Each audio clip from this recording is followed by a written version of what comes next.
Hi everybody, how's it going? Welcome back to Broken Sword Shadow of the Templars. Now, I would just like to apologise for the last episode because we got absolutely nothing done in it. Now, a big thank you to everybody who reached out in the comments on the last part. It turns out I was being unbelievably stupid because I've recorded 32 videos of this game now, and I didn't realise that right-clicking was a mechanic in this game. I've literally been left-clicking my whole way through this game without even trying to right-click full stop. Now, apparently, that's where I've gone wrong. So, we're going to try right-clicking on some different bits and pieces. And you guys haven't told me what it is I need to right-click on. But, yeah, I can't believe I actually managed to get this far without that becoming a problem. So, a little bit embarrassing, but these things do happen with blind playthroughs. Sometimes you can be pretty good at solving puzzles, which I like to think I'm okay at solving puzzles. But then other times you look really, really stupid when you don't know basic mechanics of the game. So let's just try right-clicking on things and seeing what happens. Alright, it doesn't look like we can right-click on that. Can we right-click? Right, so it doesn't look like we can right-click if the magnifying glass is out, I guess. But we can right-click on this. So if it's the gears, we can right-click. A stone head bearing 3 bearded faces. It was a strange image, but a powerful That's from the scroll, with right? Antiquity and ancient mysteries. The mouth's open. It must be Ultar. Wow. If he comes in, we'll both be trapped. Oh no. Ultar, don't come in!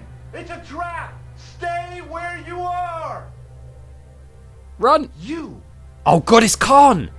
Hello, Mr. Stobart. We meet in the most unusual places. Please, do not make any sudden moves. I have no desire to maim you. Did you say maim? Did. Dead men tell no tales, as you say. And I want to hear everything that you have to tell me. We're not telling you What if anything. I don't want to talk? Then I shall, most regrettably, have to kill you.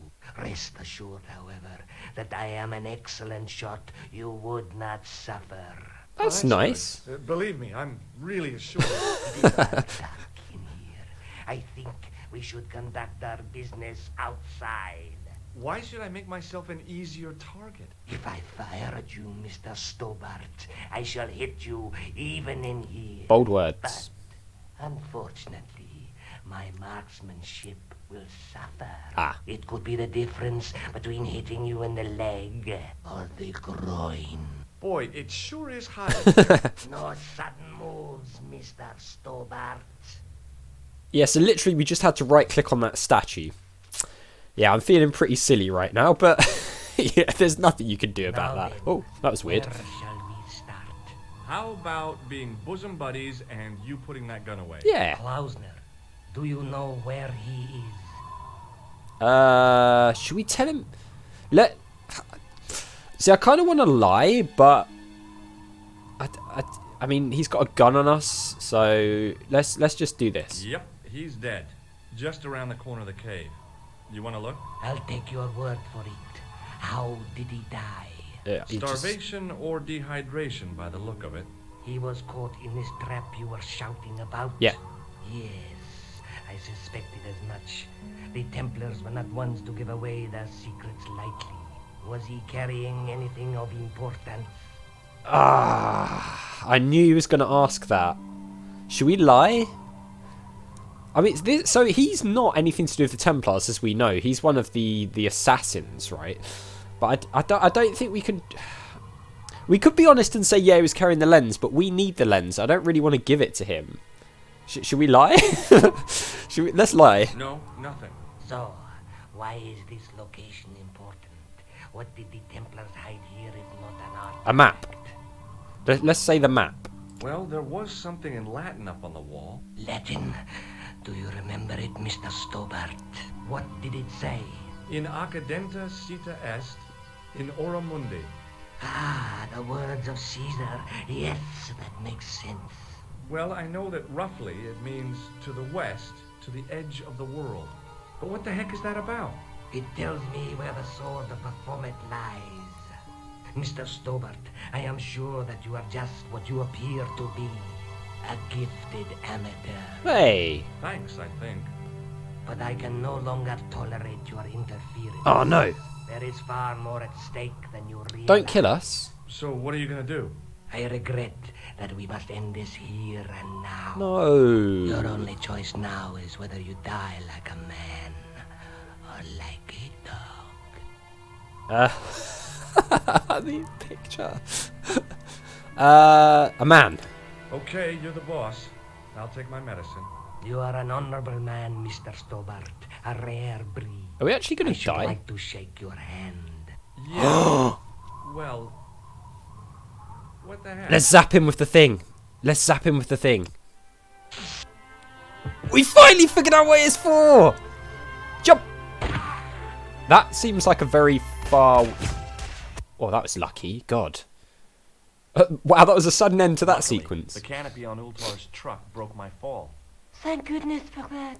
The worst part of the experience was Ultar's driving. What about the lens? Is it still in one piece? Oh yeah. Well, it's good to see you again, Josh. Really? Well, I have to say, I'd have enjoyed Syria a lot more if you'd been there. I wouldn't have been much help. Anyway, you did just fine on your own. Right, okay, so we've got the lens now, which is good news. I feel like we played that pretty well. We didn't give away the thing about the lens, which is probably a good thing. And then we finally found out what this is for. I mean, we've still got it, so maybe we can use it more, but we finally got someone to actually shake our hand with this thing, and it saved our life. So, Have you any idea what this lens might be used for? As a magnifying glass, obviously. good point. Okay. I brought you a present from Syria. It's a chain from a toilet. Oh, Josh, you shouldn't have bothered. What is it? This. A necklace. It's rather heavy. Yeah, it's a Ethnic necklace. craftsmanship at its most rustic. Oh, of course, I love it. You do? It will always remind me of you. Wow. Okay. Right, so we haven't really got anything else new here. So let's take another look at the scroll. the manuscript. The manuscript. So, we found the three-headed thing. There's a woman looking at her reflection in a mirror, but the reflection has three hideous faces. So we found that. That was the three faces. This is the lens. A knight with a crystal ball. The knight scroll bears a phrase in Latin. Through my teachings, you will be enlightened. So maybe we have to take the lens and put it on that statue in Montfaucon. There's a guy with a sword and a bull. Between them is a gem supported by a tripod. We've got that already. We don't know about There's this a guy one. working on a loom. We don't know about this loom one. Look there, two guys on the same horse. Okay. I'd better get back to the quest. Do we still have the lens? Okay, let's take a look at our notes. Okay, face to face with Khan again, but this time he tried to kill me. Fortunately, my ninja-like reflexes saved me. The Latin inscription in the cave is a clue to where to find the sword of Baphomet, or Baphomet. So, it's still flashing at us. We have got the lens, right. So, my next port of call... Oh, we can go to the airport. But we can't actually go anywhere. So... That's fine. So I want to go here because I've got a theory that that statue in the manuscript looks awfully like the statue in here. I wonder if this guy's finished polishing this goblet yet. He's still doing it. It's probably been days. The priest was still busy with the chalice, so I decided to have another look around the church. I'm starting to wonder if this is literally just a distraction technique to get him to not look at something we're going to do in here. Maybe we're going to deface something. But yeah, I'm wondering if we have to use the lens somewhere in here. Because there's the statues, right? So can we maybe use it on... No, okay. Can we use it on here? Like to look through? Because if she said it's a magnifying glass, we know we can look through the The tube. lens fitted into the end of the scroll like a Ah, we can. Nice. So what is this going to show us now? Meum lux videbus. Hey, Oh, ooh! 3 lens elements need to be slid to the correct position within the circle so that when aligned they create a clear image. Each lens element can be moved by moving the mouse pointer over the numbered tab, and when a grasped hand appears, clicking and holding the mouse button to slide it left or right. George will acknowledge the image once the lenses are correctly positioned. Let's start with number 1 then. There's some sort of text at the bottom, so maybe we line it up using that.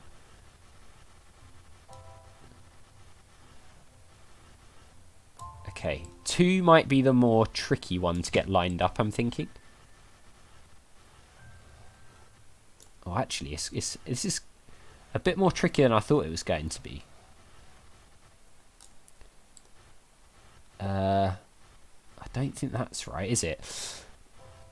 Right, let's try spinning these all the way around. Okay, that looks like some sort of arm. If we can get that lined up. Yes!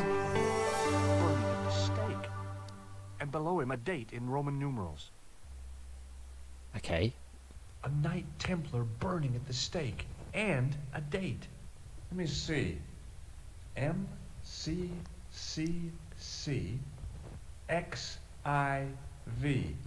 That's 1314. Nice. Okay, 1314. Okay, used the lens in the church in Montfaucon and discovered an ancient clue in the window. The burning of Jacques de Molay and the date 1314. Ho ho ho ho. So we figured out what we've got to do here finally. That's a cool little puzzle. So we needed the lens. Oh, and he's finished with the thing. Thanks. It is my pleasure, monsieur. What was the writing on the chalice? It was not writing, my mistake. It was a coat of arms. The remarkable thing is that it seems very familiar. Yeah? Oui, I think I have seen it on that wall tomb in the far corner. Oh! That winged horse is quite distinctive. So there is more to do here. I noticed that the stained glass window on the left looks more modern than the middle one. You have a keen eye, monsieur. The original window was destroyed in the last war.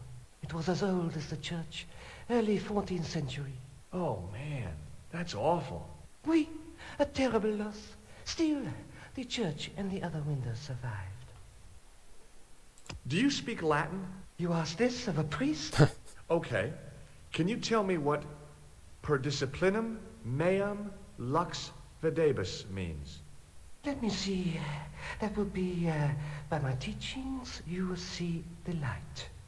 I think. Yeah, that's what I thought too. Okay. Let's ask more about Boy, this. What a shine you got on this. Merci. It is all in the wrist, actually. Okay. Catch Fine. you later. Au revoir, monsieur. So it's something to do... Did he say the far corner? So I'm guessing it's this. We're going to have to try right-clicking on stuff a bit more, I think. I know I said that I don't think you can do it on the magnifying glass Now ones. that my attention had been drawn to it, there was no mistake. There was no name on it. But the coat of arms was undeniably the Pegasus of the De Vasconcelos family. I'd found the last resting place of Don Carlos. Nice. My eye was drawn to the biblical references carved into the edge of the tomb. Hey, maybe these biblical references mean something. A jumble of letters are carved onto the side of the knight's tomb. You must look for and highlight a number of biblical verse references comprising of the name of a book followed by the chapter and verse in Latin numerals. So, for example, Luke chapter 8 verse 2 would be displayed as Luke 8 plus 2. Okay. Do we need to do the colon? No, we don't. You must find and highlight all of the references. Highlight the full reference and the letters will stay lit. Otherwise, the letters will fade. George will read the verse references once they're all highlighted.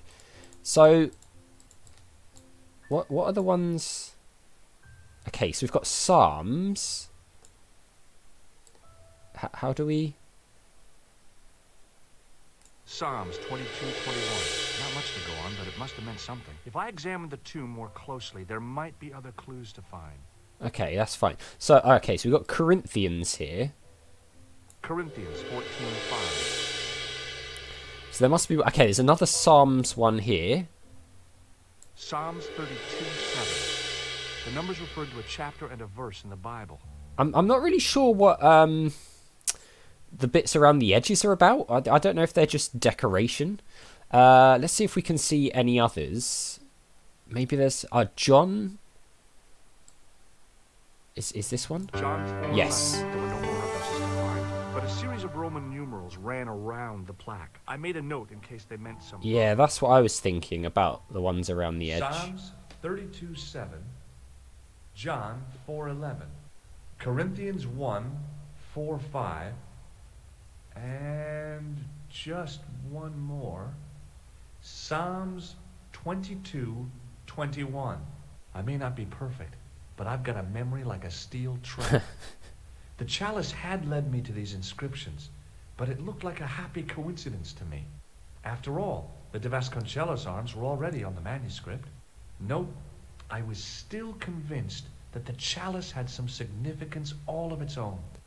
Yeah, it probably has, actually. Okay, so I've got the priest in the church of Montfaucon to clean the Countess's chalice. You recognise the engraving on the side as matching one on a tomb in the church. Okay, and we got all of these... around the outside of the inscriptions were the numerals 14, blah, blah, blah, blah, blah. So that's going to be something. It's going to be some sort of code or code deciphering thing, right? Okay, so progress has been made, and quite a bit of it as well. We figured out this, we got the chalice back, we managed to escape the cave place and zap calm of the thing. This has been a productive episode after what was a terrible one last time, so how quickly things change, guys. So as always, thank you very much for watching. A big thank you to my patrons, Arcades Games, Wayne, Nate, Terminally Nerdy, Paul from the Phantom Fellows, Lyle and Barry Aldridge for all the support on the channel. I really do appreciate it. If you enjoyed the video, hit that like button, make sure you subscribe if you're new, and I'll see you all next time.